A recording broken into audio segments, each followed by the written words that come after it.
물론 돈이 많으면 그만큼 할 수 있는 것도 많고 재미있고 좋은 일도 많을 텐데요. 돈이 곧 행복이나 즐거움으로 이어지는 것은 아닙니다. 한 3가지 정도 방법을 생각해 볼 수 있겠는데, 첫 번째는 이 실질적인 즐거움에 집중하는 것입니다. 자, 내가 쓴 돈보다는 내가 지금 어떤 활동을 통해서 바로 어떤 신체적으로 느껴질 수 있는 즐거움. 예를 들면 아주 배고프다가 음식을 먹으면은 그게 아주 비싼 음식이건 싼 음식인 건 간에 굉장히 만족스럽고 기쁘잖아요. 두 번째 방법은 나와 함께 하는 사람, 그러니까 사람과의 관계에서 오는 즐거움에 집중을 하는 겁니다. 역시 또 내가 좋아하는 사람, 사랑하는 사람, 가족과 함께 비싸고 좋은 데를 가면 또 그것도 즐겁겠지만, 사실 좋아하는 사람과 있을 때 이런 즐거움은 돈으로 환산할 수 없는 종류의 것이지 않습니까? 그래서 이 사람과 있는 관계에서의 즐거움에 집중을 하시면 돈과는 다른 즐거움을, 행복을 맛보실 수 있지 않을까 합니다. 가장 근원적인 방법이 될 수 있겠는데요. 행복과 어떤 즐거움의 기준을 나 스스로 새롭게 잡는 거죠. 돈을 우리가 많이 써야 행복하다는 생각, 행복해질 수 있다는 생각은 남들이 하는 저런 것도 내가 해야 된다, 하고 싶다, 이런 생각에서 많이 비롯되는 측면이 있는데, 예를 들어서 남들 다 가는 오마카세 나도 가야지, 라든지 남들 다 가는 호텔 나도 한번 가보고 싶다, 남들 다 먹는 거 나도 한번 먹어보고 싶다. 자, 그런데 남이 정해놓은 기준을 내가 따라가는 것이 아니라 내가 의미를 가진, 나에게서 어떤 의미가 나오는 행동을 하고 거기서 오는 이런 만족감을 얻을 때 그 즐거움은 돈을 써서 얻는 즐거움하고는 또 굉장히 차이를 보일 수 있을 것 같습니다. 내가 설정한 목표를 따라서 생활하면서 거기서 찾는 의미, 여기서 오는 행복, 그런 행복을 느낄 때 돈과 관계없는, 적은 돈을 쓰고도 행복해질 수 있는 방법이 아닌가 합니다.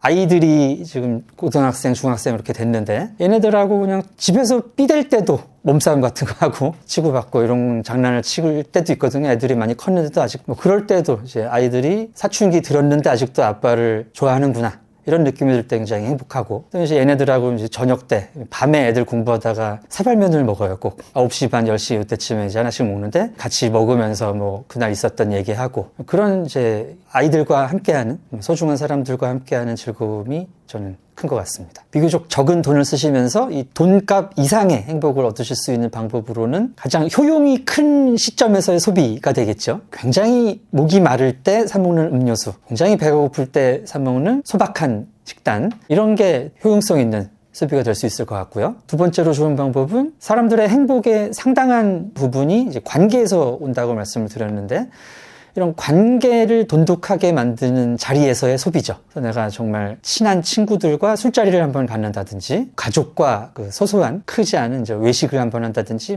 멀지 않은 곳으로 여행을 한번 다녀온다든지, 이런 식으로 나의 행복 게이지를 채우시는 방법이 있고, 또 약간 극약 처방일 수 있는, 정말 내가 비교하지 않으려고 남들과 했지만 그래도 시선이 가서 정말 나도 저런 삶을 한번 살아보고 싶다, 이런 느낌이 드실 때, 그럴 때를 위해서 마련해 두신 어떤 비상금 같은 개념의 통장을 하나 마련해 두시고, 평소에는 그냥 적립을 해 두시다가 정말 내가 못 살겠다 싶을 때 그 돈으로 오마카세가 됐든 좋은 호텔이 됐든 명품이 됐든 하나 정도 소비를 하시는 걸로 긴급한 자존감을 충전하실 수도 있을 것 같습니다.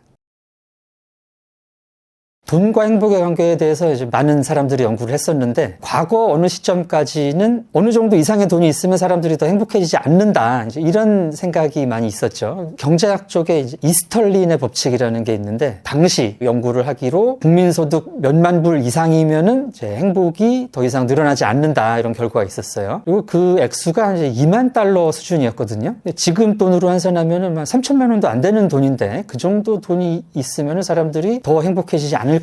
그건 지금 2020년대를 살아가고 있는 사람들의 입장에서는 약간 갸웃하게 되는 일이죠. 그래서 제가 그 연구를 찾아봤더니, 그 연구가 있었던 해가 1973년인 거예요. 1973년에는 국민소득 2만 불이 넘는 나라들이 엄청난 선진국이었습니다. 우리나라가 1,000불도 안 될 때였나 그래요. 그렇기 때문에 그때는 상당한 수준의 경제적 수준이었죠. 그래서 지금은 어떤가 하고 봤을 때, 카네만이라는 학자가 연구를 하신 게, 미국 돈으로 85,000달러까지는 행복과 돈이 같이 올라갑니다. 그래서 우리 환율로 계산을 해보면은 한 연봉 8천만 원 이상, 한 9천만 원 정도까지는 이게 돈이 올라가면은 행복도 올라가는 결과가 나온 거죠. 그래서 이제 과거의 그 2만 불 이 시대하고는 좀 다르다. 어느 정도 경제적 수준까지는 행복도가 같이 올라가는 게 사실은 사실입니다. 그러나 이게 이제 완전히 절대적인 기준일 수는 없는 것이 상대적인 기준이 또 있거든요, 사람들이. 나보다 더 많은 돈을 가진 사람하고 비교를 하면은 나는 별거 아닌 것 같고, 내가 가진 거는 얼마 없는 것 같고, 이렇게 해서 이제 불행을 또 경험하게 되죠. 돈이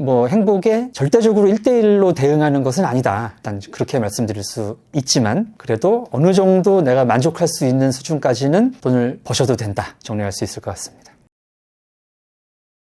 그 상대적 박탈감이 있을 수 있겠죠. 제가 이제 어떤 아는 분 통해서 들은 얘기인데, 이분이 이제 1000억 자산가예요. 자기 자산이 1000억입니다. 근데 이분은 늘 불행하세요. 왜 불행하냐고 물어봤더니 1조 가진 사람하고 비교해서 자기는 너무 불행하다 이렇게 얘기를 하신다는 거죠. 그런 그 상대적 박탈감, 나보다 더 많은 재산을 가지고 있는 사람과 비교를 하면은 나는 당연히 이제 가난하고 불행하다고 생각할 수밖에 없고 행복을 느끼기 참 어려운 마음이 되는 것 같습니다. 또 하나는 돈이 많은 분들은 그 돈을 관리를 해야 되고 또 그 돈을 바탕으로 더 이제 큰 돈을 벌려고 하시고 신경 쓸 부분이 많아지고 하다 보니까 아무래도 이제 소소한 행복 이런 거를 느끼기는 더 오히려 힘들어지는 게 아닌가 그런 생각입니다.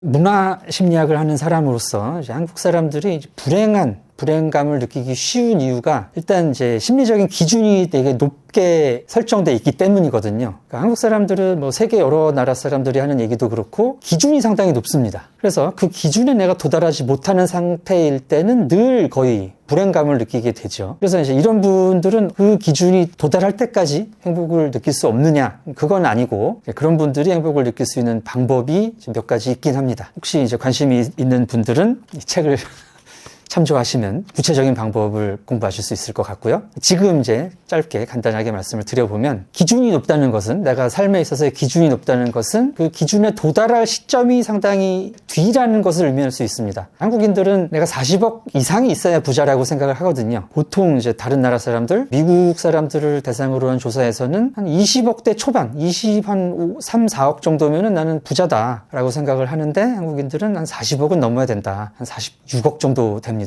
근데 내가 지금 가지고 있는 돈에서 46억까지의 기간은 하루아침에 이게 성취할 수 없는 일이다 보니까 돈을 추구하면서 내가 빨리 행복해질 수 있는 방법은 없죠. 그래서 이제 돈을 추구하시더라도 열심히 투자도 하고 부동산도 하시고 다양한 방법으로 부자가 되는 노력을 하시더라도 내가 목표한 시점에 도달하기 전까지 내가 불행하다라고 생각하는 것보다는 내가 그 목표를 향해서 달려가고 있는 과정을 충분히 즐겁다고 생각할 수 있으면 좋을 것 같습니다. 이게 이제 심리학에서 얘기하는 그 목표를 쪼개라라는 이제 실천 방법인데요. 46억을 내가 하루아침에 번다. 이건 불가능에 가깝지만 좀 더 작은 액수, 짧은 기간, 2, 3년 안에 얼마를 번다. 이제 그런 목표를 추구해 가시면 조금 더 그 시간을 의미 있고 즐겁게 보낼 수 있지 않을까 하고요.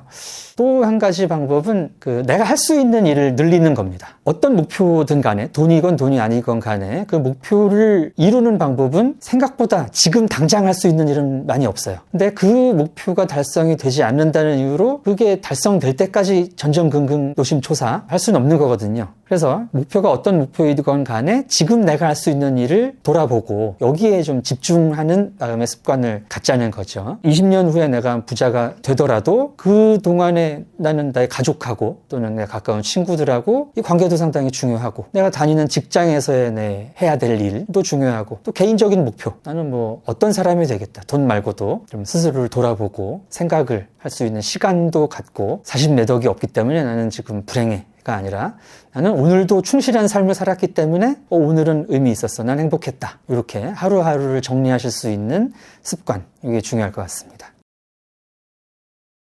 사람들이 가장 기분 좋고 뿌듯한 소비가 소위 이제 명품 소비 같은 거죠. 비싼 누가 봐도 이거는 이제 부자들이 사는 거 누가 봐도 거기는 부자들이 가는 식당 호텔 이런 느낌으로 내가 소비를 해야 오는 만족감은 클 텐데 사실 이런 소비만을 하고 살 수가 없잖아요, 사람이. 그런 소비만을 하면서 살았다가는 당장 이제 예산에 빵꾸가 나고 내 장기적인 계획에 인생 계획에 문제가 생깁니다. 그래서 이거는 가끔 떨어진 자존감을 일시적으로 회복시키거나 정말 이제 우울해서 도저히 안 될 것 같을 때 극약 처방으로는 효과가 있습니다. 하셔도 되는데 매번 이런 소비를 할 수는 없으니까 이걸 내가 해야 되는데 더 싼 걸 한다고 마음이 나아지진 않잖아요. 그래서 소비보다는 마음을 먼저 어루만지는, 마음을 먼저 돌아보는 게 더 필요하지 않나 싶습니다. 그 방법이 자기 객관화라는 건데, 목표는 얼마든지 크게 가지셔도 좋습니다. 40억이 아니라 100억, 1000억 부자가 되겠다는 목표를 가지셔도 좋은데, 중요한 것은 그걸 내가 할 수 있는 사람이냐는 거죠. 거부가 되기 위한 길을 내가 걸어왔느냐, 또는 그럴 능력이 있느냐. 내가 투자를 몇 번 해봤는데 기가 막히게 내가 투자를 해가지고 10년, 20년 뒤에는 어느 정도 부자가 되겠다, 이런 계산이 객관적으로 섰느냐. 자, 그런 분들은 그런 삶을 사셔도 되겠죠. 근데 이제 만약에 그런 객관화가 되지 않는다면, 객관적인 나의 능력이나 조건이 쓸 때마다 만족할 수 있는 그런 소비를 할 수 있는 사람이 아니라면, 그런 목표를 조금 내려놓는 것도 한 큰 방법이 아닐까 생각을 합니다. 끝내 얻을 수 없는 것에만 내가 시선을 두고 있으면 내가 현실을 살지 못하게 되니까요.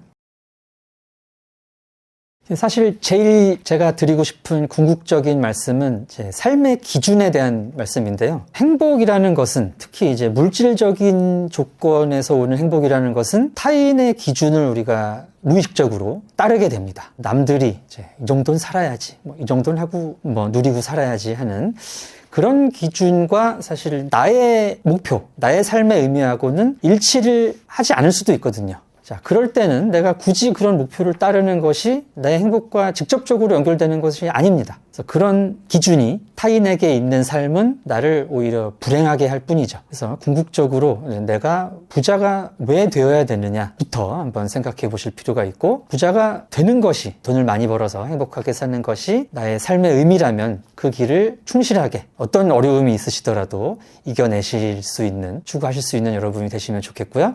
그게 아니라면 나는 그렇게까지 큰 부자가 되고 싶은 마음도 없고 그렇게 부자가 될 수 있는 사람도 아니다. 그러면 나는 어떤 삶을 살아야 될까? 자, 여기부터 이제 나의 질문이 시작이 되는 거죠. 영상을 시청하고 계시는 여러분들께서 이 질문으로 돌아오셨으면 합니다. 어떤 삶의 의미를 찾으면서 살아야 될지 스스로 생각을 해보시고 그 의미에 따라서 살아가시는 여러분 되셨으면 좋겠습니다.